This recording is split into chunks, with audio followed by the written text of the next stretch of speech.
이번 시간엔 예고해 드린 대로 유튜브 팟캐스트계 특히 이제 시사 쪽에서는 정말 고인물 중에 고인물입니다. 네, 이동영 작가 모시고 오랜만에 만나네요. 어서 오십시오. 네, 반갑습니다. 이동영입니다. 네, 반갑습니다. 고인물 그만할 때가 됐어요.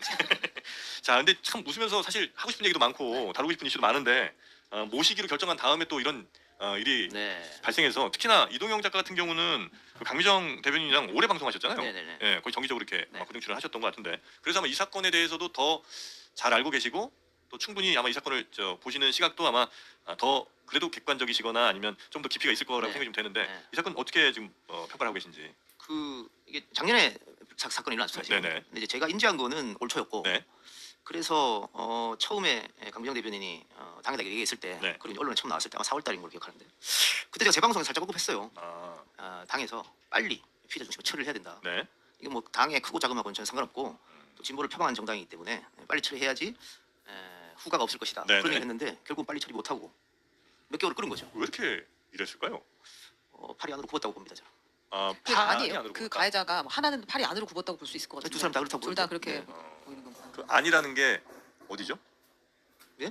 팔이 안으로 굽었다 해서 네. 아니라는 게 아니 뭐 같이 오래 정당 생활을 했고 네. 당에 그래도 주류? 헤게모니를 진 주류에 속하지 않았을까요? 그렇지 않으면 그럴 필요가 없잖아요. 네. 그 사람들에게 더 좀 굽을 수밖에 없는 상황이 당이 좀 신생이고 작아서 그렇습니까? 아니면 원래 아니 적당히 당이 작다고 말할 수 없죠. 12석이나 있는데 어떻게 작다고 할 수 있겠습니까? 작다고 표현할 수 없고 네. 그때 또 리더가 사라졌으니까 리더가 부재한 상태에서 네. 그 다음에 누가 당의 헤게모니를 쥐었을까? 권한 대행이 질 수 있었을까 잘 모르겠어요. 근데 그 리더십 부재에서 오는 또 하나의 상황이었다고도 보여집니다. 네. 그리고 이제 그 사건 이후에 저는 이제 조금 이해 안 되는 일들이 좀 많이 벌어졌는데 네. 예를 들면 우리 작가님은 이제 그 사건에 대해서 굉장히 이제 정면으로 다루셨던 것 같고 근데 진보 진영 내에서도 이게 야 갈라치기 하지 마라 이러면 우리 힘 약해진다. 이거 뭐 음모다 등등 하여튼 별별 이야기들이 나왔고 또 어디는 굉장히 보도를 세게 하고 어디는 아예 그냥 모른 척하기도 하고 뭐 이렇게 되지 않았습니까? 워낙 이제 이런 채널 내지는 뭐 이런 미디어 노출도 많은 분이니까 이 부분에 대해서도 좀 생각이 있으실 것 같습니다. 뭐 지정 논리에 빠지면 아무것도 안 보이게 되는 거죠. 지금 정영기 씨가 말한 그런 것도 지정 논리에 빠진 거잖아요. 네. 만일 반대 진영에서 이런 일이 벌어졌다. 그럼 지금 같은 얘기가 나올 수 있겠습니까? 전체 진영 파이에 도움이 안 된다. 왜 피해자는 지금 이야기하냐? 왜 지금 인터뷰를 했냐? 정말 잘못은 누가 했냐? 그런 말이 나오겠어요? 근데 우리 지정에서 벌어지니까 어쨌든 감추고 싶고 그런 거잖아요. 네. 그러다 보니까 조국혁신당에서 이걸 제대로 처리 못했고 몇 개월 지나서 일이 벌어졌고 그래서 당직자 사무총장이 사퇴하고 네. 지도부 전원이 사퇴하는 이런 일까지 벌어졌지 않습니까? 결국 소일고 약간 고친 거예요. 그 외양간을 고친 게 맞나요? 그 지도부가 사퇴하는 것이 저는 어떤 의미인지를 잘 모르겠어요. 왜냐면 어차피 11월에 전당대회를 하기로 했던 당이고 지도부가 있었어도 우리가 그 뒤에 진짜 지도자는 따로 있다고 알고 있는데 지도부 사퇴가 정치적 의미가 있는 건가요? 근데 저는 그렇게 말씀하시면 그게 또 다른 음모론이라고 보이거든요. 그러니까 지금 지도부 사퇴해서 어차피 조국이 다음에 들어와서 당대표 할 건데 이거 일부러 그러면은 뭐 꼬리 자르게 해서 모양만 좋게 하려고 하는 거 아니냐 이런 이야기일 수도 있다는 거죠. 시점을 그러니까 좀 당겼을 뿐이지 크게 결과가 다르진 않잖아요. 그래도 안 하고 뭉개는 것보다는 낫죠. 지도부 사퇴를 해서 어쨌든 비대위가 꾸려지겠죠. 비대위가 꾸려져서 이거를 뭐 다시 한번 살펴본다든가 징계를 다시 한번 한다든가 아니면 피해자한테 진정한 피해자들이겠죠. 진정한 사과를 한다든가 그리고 그 내용 중에 국민 여러분이나 뭐 정당 지지자 잘 모르는 부분이 있는데 세종시동위원장 김감정 교수는 왜 제명을 당했을까? 네. 피해자들 주장은 우리를 도와주다가 제명을 당했다. 네, 김감년 교수. 네. 당에서는 그것 때문에 아니다. 다른 것 때문에 제명당했다. 그것도 진실 있게 해봐야 되는 거잖아요. 네. 이야기가 다르니까. 그러면은 비대위가 새롭게 꾸려져서 그 부분을 다시 한번 보든가. 그래서 기존의 지도부가 잘못했다. 그러면은 소일거도 양같이 제대로 고치는 거겠죠. 그럼 비대위는 정말 그 조국 전 대표와는 거리가 있는 사람으로 꾸려질 가능성이 있어요? 모르죠 그거는. 제가 뭐 그당 사람도 아니고 아니, 그건 근데 알 수 없습니다. 이 작가님이 워낙 뭐 정당 간 혹은 뭐 개파 간 역학 관계라든지 혹은 뭐 그 내부의 사정 같은 것들도 꽤 깊숙이 알고 계신 경우가 좀 많잖아요. 그래서 지금 이제 조국혁신당 같은 경우는 진보 진영의 뭐 세빙선 그러니까 민주당이 이제 하기 어려운 일들을 하겠다라는 것인데 그래서 색깔이 조금 더 진한 편이지 이들과 뭐 서로 다르진 않죠. 다르지 않다 이제 이런 얘기를 하는 거잖아요. 그래서 합당 얘기도 나오는 거고. 그러니까 어떤 분들은 아니다. 그러니까 조국혁신당은 예전에 그 친문이 주류가 되는 그런 정당이고 지금 민주당은 또 그것과 다르다. 그렇게 색깔을 나누시는 분들도 있는 것 같은데 그거는 어떻습니까? 저는 뭐 조국 대표가 이제 사면해서 돌아오고 네. 당장은 아니어도 뭐 지방선거가 코앞에 있으니까 당장은 합당 못해도 결국은 합당한다고 보거든요. 민주당과 그럼요. 혁신당이 왜? 조국 혁신당 지지자들이 원하는 것은 조국 대표가 대통령 되는 거 아닙니까? 그렇겠죠. 그렇겠죠? 네. 본인도 그런 생각이 있을 거고. 네. 조국 혁신당 지지율 2, 3%, 뭐 2, 3, 4% 나오는 정당으로 대통령 할 수 있습니까? 어렵겠죠. 민주당 들어오지 않으면 못 합니다. 근데 이제 당대당 뭐 무슨 후보 대 후보의 뭐 단일화 이런 건 이제 얘기할 수는 있잖아요. 민주당 안 받아주면 그만인데. 안 받아주겠죠. 그래서 현실적으로 네. 당장은 아니래도 뭐 지방선거 얼마 안 있으니까는 안 되고 총선 전이나 총선 많이 남았으니까 네. 다음 대통령 선거 직전에는 합당 가능성도 있겠다. 당원들도 거기에는 찬성할 것이다. 왜냐하면 조국 대통령을 보고 싶은 그렇죠. 마음이 강하기 네. 때문에. 오히려 민주당 지지층이 좀 반발하겠죠. 근데 민주당 지지층에도 조국 혁신당도 괜찮다고 생각하는 사람이 있고 절대 안 된다고 생각하는 사람이 있거든. 아까 정영기 씨 네. 말처럼 친문 정당 아니냐, 친문의 후손들 아니냐 못 받아들인다라고 사람이 있거든요. 네. 뭐 그렇게 됐기 때문에 논란이 논란은 있겠습니다만은 그런 이야기 나올 수밖에 없다고 보여집니다. 네. 혹시 그 요즘에 뭐 우리 이 작가님도 워낙 또 하나의 커다란 또 이렇게 미디어. 미디어를 갖고 계시고 그런 이제 유튜브 채널이라든지 이런 데들이 정파성이 강한 곳들이 많이 있잖아요. 그렇죠. 그 중에서도 이제 대형 채널 같은 경우는 뭐 국내인 쪽도 그렇겠습니다만 그러니까 당에 무엇을 뭐 평가하거나 뭐 제안하거나 요 정도 수준이 아니라 아예 그냥 당 위에 있는 것 같은 느낌을 줄 때가 좀 있잖아요. 동의합니다. 요거는 바람직한 상황입니까? 아니면 뭐 바람직한 상황은 아니죠. 근데 예? 저는 당분간 이 추세가 안 바뀔 거라고 봐요. 그러니까 이 유튜브를 통해서 네. 정치인들이 등판해가지고 자신을 알리고 유튜브에서 프레임도 만들고 지령도 내리는 이 상황이. 뭐 지령은 모르겠습니다만 눈치를 볼 수밖에 없다. 아, 네. 특히 지금 민주당 같은 경우 당원들이 굉장히 많은데 네. 당원 중심의 정당으로 확실히 바뀌어버렸습니다. 옛날에는 뭐 대의원이 엄청난 영향을 발휘했고 대의원 위에 국회의원 네. 그러니까 이게 에스컬레이터가 됐었거든요. 지금 안 돼요. 국회의원이 대의원한테 지시해도 대의원이 안 들을 뿐더러 네. 대의원 영향이 많이 줄어들기 때문에 무조건 당원 중심으로 하게 됐습니다. 네. 근데 당원들은 대부분 어떤 걸 보고 정치적 판단을 하느냐? 유튜브죠. 네. 유튜브 아니면 커뮤니티거든. 네. 그렇기 때문에 국회의원들 눈치를 볼 수밖에 없어요. 그래서 이거는 쉽게 바뀌지 않는다. 네. 특히 유튜브나 커뮤니티나 열심히 하는 사람들은 강성 지지층이 많을 수밖에 없거든요. 네네. 그러니까 이번 뭐 검찰개혁 같은 것도 빠르게 더 강하게 당보다 더 계속 얘기하잖아요. 네. 네. 그 눈치를 볼 수밖에 없죠. 그래서 아. 앞으로 이것은 크게 변하지 않을 것 같습니다. 더 강해질 가능성이 높다고 보세요. 그럴 가능성이 높다. 아니면 제가 이거 지금 최근에 경향신문에서 이제 김어준 뉴스공장을 집중적으로 이제 보는 사람들 인터뷰를 해가지고 질문을 하려고 했는데 그 저기 지금 원고에다가 유튜브 얘기하니까 매불쇼 이렇게 쓰시더라고요. 그래서 지금 왜? 매불쇼밖에 더 있어요. 매불쇼는 건들지 마. 채우기 하는데. 그렇구나. 아니 지금 박상원 의원이 그 네. 얘기했어요. 유튜브가 이제 거의 정치 권력을 휘두르고 있다. 근데 벗어나긴 되게 어려운 구조라고 보시는 거고. 근데 당이 그렇다고 해서 박상환 의원은 네, 다음에 네. 경선을 하잖아요. 질 확률 높아요. 저주하지 말고 저주가 아니라 네. 아까 얘기했잖아요. 네. 이게 잘 안 바뀐다니까요. 아. 지금 각종 커뮤니티나 댓글 한번 보시죠. 유튜브 댓글. 박상환 안 된다. 대통령님 사위 잘못 떴네요. 도배입니다. 아니 근데 그러면 보세요. 근데 다 좋은데 당이 하는 일이라는 게 원래 이제 정책을 만들고 이제 그 방향으로 제안을 하고 정권을 잡고 하는 일을 하는 거잖아요. 근데 그게 상당 부분 지금 유튜브로 넘어갔다는 진단이 나온 것인데. 넘어갔다기보다는 네. 눈치를 볼 수밖에 없는 상황이다. 그런 넘어갔다는 상황이다. 표현 좀 그렇고 아. 경향신문도 그거 뭐 그렇게 많이 써 그런 거를.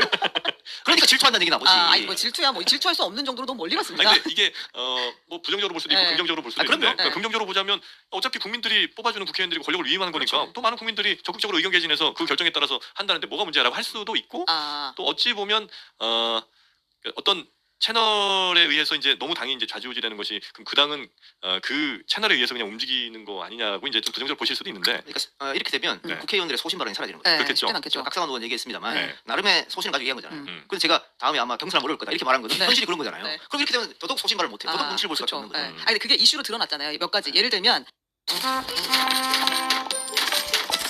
그건 이제 선언적 의미이고 좀 대법원을 압박하자는 차원이지 그걸 어떻게 실제로 만들겠냐 이렇게 얘기하고 갔는데 그게 아니라 지금 될 것 같아요 보니까. 그러니까 저도 마찬가지예요. 네. 저도 뭐 검찰개혁 부분이나 이런 거에서 법무부가 이야기한 거, 또 대통령 비서장이 얘기한 거, 국무총리가 이야기한 거 그런 쪽 얘기를 했거든요. 네. 그러면 구독자 싹 빠져요. 중수청을 법무부 산하에 둬야 아니, 한다. 저는 그런 얘기는 아니지만 네, 네. 어쨌든 좀 대통령이 왜 토론까지 해보라 그랬는지 그걸 살펴보자. 네. 논쟁과 토론은 중요하다. 그럼 논쟁과 토론 하지 말라는 얘기거든. 그럼 구독자 빠지고 슈퍼챗 떨어지고 욕한단 말이야. 그럼 어떻게 돼요?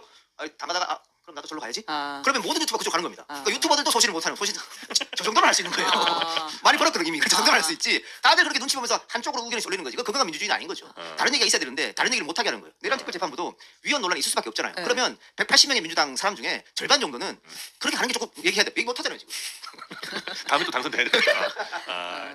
혹시 민주당 내에서도 좀 이렇게 좀 약간 양분되는 경향이 있어요? 어떤 거요? 그러니까 예를 들면 예전에 이제 당 대표 뽑을 때 뭐 정청래 후보 쪽 그다음에 박찬대 후보 네. 쪽 이렇게 이제 시중에서 얘기하기로는 박찬대가 명심이다 혹은 뭐 정청래가 뭐 아니다 내가 명심이다 이런 얘기가 있었는데 그거 시중에서 뭘 알겠습니까? 아니 우리 이동이 네, 딱 한번 아신다고 얘기해 보고 주세요. 네. 아니 뭐 그거를 뭐 여기서 말할 수는 없지만은 네. 명심이 누구에게 있다는 것은 뭐 대통령이 뭐 공개적으로 얘기한 것도 아니고 예. 정청래 박찬대 두 사람한테 다 누가 돼도 상관없다고 얘기했고 그래서 그건 뭐 공개적으로 누가 있다고 말 이야기는 어려워요. 그런데 네. 그걸 파는 사람들이 있죠. 그러니까 정청래 의원은 뭐 뉴스공장에 굉장히 많이 출연했고 딴지일보에도 글 많이 쓰고 딴지일보 김호준 씨 네네네. 운영하는 곳이니까 네. 그럼 누가 봐도 김호준 적성 지지하네 이런 게 있잖아요. 근데 반비례해서 유튜버들 중에 현장으로 많이 간 유튜버 있어요. 구독자들 수는 적고 그래도 현장에서 열심히 뛰었던 네. 그 사람들은 대부분 박찬대 의원을 밀었고 그래요? 그렇게 나뉘었다고 그렇게 나뉘었는데 거기 그 작은 유튜버들의 큰 배짝은 네. 정청래를 악마화시킨 거예요. 없는 사실 만들고 가짜뉴스 만들고 그렇게 하면 이길 줄 알았지.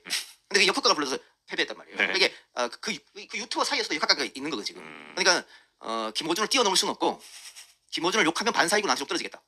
이렇게 하는 사람들이 있어요. 약간 조금 크진 않은 포지션이지만 그렇죠. 그거라도 먹어야겠다. 야, 너 어깨가 치열하네요. 우리가 그렇게 판단이 없이 우리도 막 그냥 너무 직진했네. 그렇군요. 복잡합니다. 이거. 우리는 어떻게 하면 잘 될까요? 여기는 잘하고 있어요. 그래요? 틈새 시장을 잘 노렸어. 세상을 잘 노려.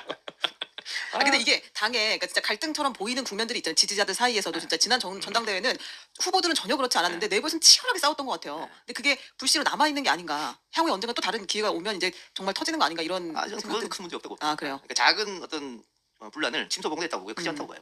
그냥 또 누군가가 더 이제 그렇죠. 훌륭한 지도자가 나타나면 다 같이 또 단합하고 하는 거예요. 아니, 훌륭한 지도자보다 당내에는 뭐 뭐가 있으면 또 싸우겠죠. 음. 아까 말한 어떤 그 캐파를 얻기 위해서. 그러나 전체 대세는 지장을 주지 않기 때문에 그건 문제 없다고 봅니다.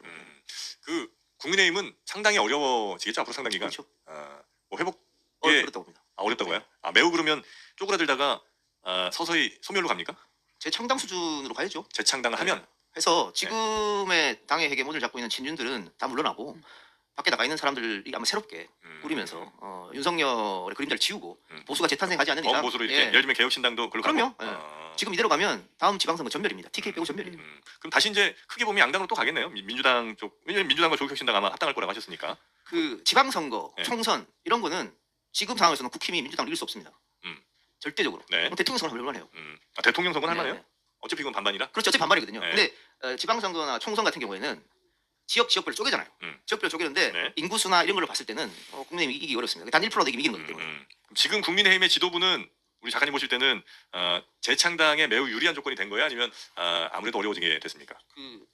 왜냐면 이제 너무 가면 또 아예 차라리 그것 때문에 재창당으로 갈 수도 있잖아요. 제가 이재명 네. 대표가 대표되고 나서 몇 번 그런 얘기를 했는데 상대 파트너 복은 정말 있는 사람이다. 우리 정치라는 게 네. 나만 잘해서 이길 수 없습니다. 네. 상대방이 못해야 돼요. 네. 계속 못하고 있잖아요. 그래서 선거 때 판판이 먹고 자기들끼리 헛발질하는 거예요. 국민의힘이 네. 이번에도 전당대회 때 네. 그렇게 결과가 나는 게 맞습니까? 장동영 대표, 김민수 최고위원. 네, 그럼 지는 거죠. 근데 어리버리하게 조금씩 잘하려다가 그냥 계속 그만하게 가는 것보단 차라리 한번 확 이렇게 해갖고 당해체 수준 한번 가고 새로 만들 이게 더 유리할 수도 있잖아요. 그걸 노리고 그렇게 했을까요 그때? 그건 아니겠지만 결과적으로. 그러니까 민주당 입장에서는 네. 저렇게 당 대표 최고위원으로 꾸려진 거에 박수 칠 일이죠. 계속 스스로 망가질 거다 이렇게 보는 거죠. 그래요. 근데 이제 그 하나 궁금한 게 이재명 대표 시절에 야당복이 파트너복이 있다고 얘기했다시는 거잖아요. 근데 이재명 대통령이 된 뒤로 그 사람을 쓸 때 보니까 우리가 알고 있던 친명이라는 사람들을 먼저 쓰지 않고 예를 들면 비서실장도 그렇고 뭐 정무수석도 그렇고 인선 자체가 자기 최측근이라고 생각했던 사람들이 아닌 사람들을 쓰더라고요. 그리고 그 다음에도 이제 사람을 쓰는 과정에서 좀 고생들을 많이 한 것 같은데 그럼 이재명 사단이라는 게 지금 지금 없어요 이제. 없는 건가요? 뭐 저한테도 전화 한 통화 하는데 뭐 대통령 되고 통화 한 번도 안 하셨어요? 알았어. 그런 거 없고 네. 계속해서 실용이라고 얘기하잖아요. 네. 그리고 저는 이재명 대통령이 성남시장 2번, 경기도지사 한 번 한 거는 정말 본인 혹은 우리나라에서 정말 잘된 일이다. 그 행정 경험을 여러 번 겪으면서 느꼈던 거예요. 게다가 성남시장 처음 할 때는 자기 사람이 없었잖아요. 그러니까 성남에서 소위 말해서 조금 이름 좀 알린다고 하는 사람 다 끌어들였거든. 나중에 부메랑 돌아왔죠. 그게. 네. 그래서 그걸 많이 겪으면서 뭐 측근이라고 쓴다 이게 아니라 실력 있으면 쓴다. 그러니까 말한 것처럼 정무수석이나 비서실장은 이재명 사람이 아니거든요. 네. 언제부터 그분들이 친히 이재명이 아니었어요. 아니었는데도 쓰는 거는 같이 일해 보니까 괜찮네, 능력 있네 이래서 쓰는 거란 말이죠. 그래서 그런 실용들이 계속 작동하는 것이다. 그리고 이재명 대통령은 이렇게 얘기하면 뭐 상상 같기도 합니다만 계속해서 학습에 나가는 거예요. 지금도 학습에 나가. 네. 지금도 배우고 있다. 그러니까 뭐 그런 거예요. 찬양 여기까지. 아니, 질문은 그런 거예요. 찬양 여기까지. 왜냐하면 이제 오광수 민정수석을 아. 지명할 때의 그 고심이, 그러니까 주변에 쓸 사람이 진짜 없나 이런 생각이 또 들기도 하는 거예요. 찾고 찾아도. 근데 그건 아마 바로 대통령이 안 되고 네. 준비 기간이 있었다면 그렇게 안 했을 것 같아요. 그러니까 인수위가 없었다는 한계가 좀 있었지 않았을까. 그럼 지금 이제 뭐 검찰개혁 관련해서는 이문정 지검장이나 이렇게 막 비판을 또 민주당 열혈 지지자분들은 엄청 또 비판하기도 하잖아요. 네. 그거는 대통령으로서 어쩔 수 없는 그 좀 힘듦이 있는 거죠. 그럼요. 네. 당연하죠. 그러니까 그로서는 그럼 최선의 선택이라고 현재는 보시는 거예요? 그러니까 문재인 정부 때 네. 검찰 개혁한다고 비검찰 쪽 사람들을 개혁 중심에 세웠어요. 교수라든가 변호사라든가 실패했잖아요. 그래서 그걸 반면교사 삼아서 검찰 쪽 잘하는 사람으로 해볼까라고 했던 게 초반에 뭐 그런 실수를 하는 것 같고 이문정 검사가 대놓고 들이박았습니다. 대통령을 네. 공개적인 자리에서 인사 참사라고 얘기했어요. 근데 이문정 검사 위치가 뭡니까? 공무원 아니에요? 네. 네, 지검장. 뭐 국민법은 아니잖아요. 국가 공무원이 자기를 임명하고 진급시켜준 사람 붙이다가 어떤 정부에서 이런 거 봤습니까? 보셨어요 이런 거? 그리고 그렇게 했는데 민주당 지지자들이 환호를 하네? 대통령하고 굉장히 섭섭했을 거예요. 그런 경우도 없을 뿐더러 아니 문재인 정부 때 그런 거 봤어요? 뭐 하면 신의 한수 대통령이 뭐 뒤에 있을 것이다 막 그랬잖아요. 윤석열 임명도 신의 한수 막 그랬잖아요. 그리고 보면 네. 말이 좀 속이 상하지 않았을까요? 그러니까 이문정 검사도 공개적인 자리에서 그렇게 하는 것은 뭐 정무수석도 얘기했습니다만 선 넘은 거죠. 진원을 뭐 어떤 경로를 할수 통해서 있잖아요. 있으나 굳이 그 공개적인 자리에서 그렇게까지 얘기하는 거는 매우 그럼요. 인사권자가 자기 인사권의 고유 권한을 가지고 한 거 가지고 인사 참사다 그 공무원이 말이 안 되는 거죠. 또 어떤 분들은 뭐 그러니까 또 민주주의 국가 아니냐 아무리 뭐 나를 지명 나를 그 자리에 앉힌 인사권자를 할지라도 내 비판할 수 있어야 또 뭐 민주주의 아니야 이렇게 이제 또 그쪽에서 얘기하시는 그러면 분들 그거를 있더라고요. 비판하는 저도 그럴 수 있다고 해야 되잖아요. 저는 막 욕하던데. 욕하기 좋게 생겼어. 하도 욕을 많이 먹고 다녀가지고 지금. 알겠습니다. 하여튼 지금 현재 워낙 사실 이제 이동영 작가 같은 경우는 뭐 다 알려진 거니까 뭐 그러니까 민주당 쪽에 이제 큰 목소리 많이 냈던 그리고 이재명 대통령과도 뭐 과거 뭐 인터뷰도 많이 하시고 또 정청래 당대표도 단골 출연자 아닙니까 사실 여기? 정청래 대표는 뭐 다른 사람 김어준이랑 더 비슷하게 친하다 이거예요. 다른 사람 비슷하게 했던 것 같은데. 아 그런가요? 아니 이게 제가 확신하는 것은 제가 이동영 작가님 방송을 들으면 이재명 대통령의 생각을 거의 비슷하게 저는 얘기하고 있다고 항상 느끼거든요. 그러니까 이 정부가 하는 방향을 뭐 한 반발 정도 먼저 아니면 뭐 뒤에 따라가면서 비슷하게 얘기를 해요. 근데 모든 언론이 여기 다 맞출 수는 없잖아요. 대충 정부가 이런 생각하고 있구나 보면 맞는 것 같더라고요 항상. 그건 뭐 제가 뭐 영상과 소통해서 그런 게 아니라 네, 소통은 아니고 그냥 진짜 이심전심이에요. 인심전심이 아니라 네. 이건 예측 가능성이라고 하는 겁니다. 과학적으로. 그럼 우리가 이제 경제도 그렇고 근데 정치도 문재인 그렇고 정부 때는 안 그랬어요. 문재인 정부 때는 또 이제 김어준 뉴스공장이 딱 정확하게 항상 그 정부의 그랬나요? 방침을 얘기하더라고요. 기억이 그래서- 잘안 나는데. 어, 그러니까 예측 가능한 정부가 들어서야 그 정부가 건강한 겁니다. 네. 그러니까 윤석열 때는 어디로 갈지 모르잖아요. 무당말 들으니까는 뭐 예측할 수가 없는 거고 이 정부는 이재명이 자꾸 남북 관계는 어떻게 되겠다, 경제는 어떻게 되겠다, 청강에는 어떻게 되겠다, 네. 당연히 예측 가능한 거잖아요. 네. 그리고 제가 제일 이해가 안 가는 건 최근에 그 검찰 개혁 관련해서 뭐 소위 말하는 속도 조절을 했죠. 네. 거기 언론에서 속도 조절이라고 말했으니까 제가 그 표현을 쓰겠습니다. 국무총리 비서실장 법무부 장관 똑같이 얘기했습니다. 네. 그리고 법무부 장관의 비서관이 그 소위 말하는 진보 유튜브 돌아다니면서 계속 그 얘기를 하고 있어요. 네. 이 네 사람이 대통령의 생각과 다르게 움직일 수 있습니까? 그럼 이건 예측 가능성이잖아요. 네. 예? 그런 거예요. 그럼 대통령이 어떤 생각을 갖고 있겠구나. 예. 파악할 수 있는 거지. 아니 저희 질문이 바로 거기서 나오는데 진짜 국무총리 비서실장 법무부 장관 보좌관까지 똑같은 얘기를 하고 있잖아요. 네. 그 말은 그 대통령의 생각이 있다는 것인데 여기 지금 지지자들은 다 필요 없다는 거 아니에요? 그렇죠. 지금. 근데 그 괴리가 어디서 오냐는 거예요. 왜냐면 그 지지자들이 대통령을 만들었는데 이게 제가 계속 갖고 있는 의문은 그거예요. 그래서 당정 갈등 얘기가 나오는 거고 그래서 김어준과 이재명이 전쟁한다는 얘기를 지금 유튜버들이 하고 있는 거잖아요. 그런데 보세요. 네. 대통령 욕 안 하죠. 우리 상식적으로 생각하면 방금 기자님 말한 그거잖아요. 네. 근데 대통령 욕 안 해. 국무총리 욕 안 해. 비서장 욕 안 해. 오로지 법무부 장관하고 법무부 비서관만 욕해요. 조상호만 욕먹어요. 네. 지금. 왜? 만만하거든 그 사람들이. 지금 국무총리나 비서장은 인기가 많고 그렇기 때문에 네. 욕을 못 해요. 네. 대통령도 너무 못하지. 그런데 법무부 장관은 민주당 있을 때도 조금 욕 얻어먹었어. 그런데 욕해도 돼. 아니 지지자들이야 뭐 세다고 욕 못할 건 없잖아요. 정치인도 아니고. 아니 지지자들도 네. 유튜브 댓글 쓰고 커뮤니티 댓글 쓰잖아요. 네. 뭐 싸우기 싫은 거지. 근데 지지자들이 진짜 원하는 것은 정말 이렇게 검찰 개혁하는 게 대통령 생각과 상관없이 우리가 원했던 건 이거다. 이 얘기를 그거예요. 하고 싶은 거예요. 그러면서 네. 문재인 정부 얘기하죠. 문재인 정부 때 검찰 개혁 한다는데 못했으니까 이번에는 대통령 생각과 다르더라도 지지자들이 밀어붙이겠다. 이겁니다. 그렇게 가요 근데? 그렇습니다 이게. 아니 가잖아요 지금 그렇게. 당에서 그렇게 갖고 왔잖아요 결과적으로. 저는 이것도 제가 예측했어요. 결국에는 행안부 밑으로 갈 결국에는 거다. 아니. 행안부가 아니라 결국에는 당이 원하는 대로 갈 것이다. 당이 원하는 대로 간다. 토론과 논쟁을 하지만 당이 원하는 대로 갈 것이다. 정부가 원하는 대로 아니고. 아니 당이 원하는 대로 갈 것이다. 왜냐하면 지난주 지지난주 특히 조중동을 중심으로 해서 당과 용산이 갈등이 있다. 용산이 부글부글한다. 이걸로 아마 크게 싸울 것이다. 네. 희망 섞인 걸 계속 썼어요. 그런데 우리 대통령은 지금 뭐 한 100일 정도 됐지만 그게 당청 갈등이 오는 걸 원치 않았습니다. 네. 그래서 결국은 본인이 좀 양보하는 걸 갈 것이다. 당이 원하는 대로 갈 것이다. 당을 설득하지는 않고. 그 설득 작업은 했죠. 토론해봐라 이런 거. 그러니까 대통령이 이렇게까지 말했는데 안 들어요. 그렇게까지 말했는데 안 들었었어요. 그래서 네. 네. 당이 원하는 대로 할 것이다. 당이 원하는 대로 되는 거잖아요. 근데 정권 초에 보이는 모습은 저는 아닌 것 같다는 의문이 아니 계속 저는 들어서. 지금 이만큼만 해도 네. 검찰 개혁의 절반 성공한 겁니다. 수사하고 기소가 분리했잖아요. 네. 굉장한 성공이고 1년 바로 당장 시행한다는 1년 후에 했지 않습니까? 검찰 수사 보안권 같은 경우에는 더 논쟁한다고 그랬지 않습니까? 그거는 어느 정도 용산의 생각이 들어간 거라고 봅니다. 그러니까 원래 민주당 안은 당장 시작하자. 수사 보안권 요구는 아예 없다 이거였거든요. 근데 조금 더 토론하자고 했으니까 그거는 당정청이 이야기해갖고 약간의 어떤 그게 좀 들어갔던 거예요. 어떻게 계속 하실 거예요? 유튜브는? 고민입니다. 그냥 뭐 영향력이 너무 많이 줄어들어가지고 네, 옛날 같지 않더라고요. 옛날 같지 않아요. 네. 매불쇼보다도 줄어들어서 매부쇼는 진짜 이제 명실공히 어마어마해요. 전문제예요. 고민이 깊습니다. 아 그래요. 아쉽습니다. 네. 그래도 리즈 시절이 있었으니까. 그럼 하긴 뭐 정점 한번 찍었으면 됐지 뭐. 네. 저도 간두고 장난 아니고 이런 걸좀 뭐래도 얼마나 힘들었는데. TV조선 뭐해 좀 불러줘. 알겠습니다. 자 우리 이동영 작가 모시고 뭐 여기 저기 좀 여쭤봤는데 조금 풀리지 않는. 솔직한 이야기를 좀 했으면 네, 좋겠어요. 몰라 불러요 할거 다이겠구만. 아니 뭔가 이렇게 좀 남겨두고 계시네. 네. 예, 알겠습니다. 하여튼 뭐 종종 또 채널 보면서 힌트를 좀 얻어가도록 하겠습니다. 자 이동영 작가 오랜만에 너무나 반가웠고요. 예 그리고 또 뵐 텐데 우리 이동영 작가도 아마 이거 많이 쓰실 것 같아요. 거기도 광고하지 않아요? 비교원? 88 포르테. 아니 88% 했지 그러니까 이거는.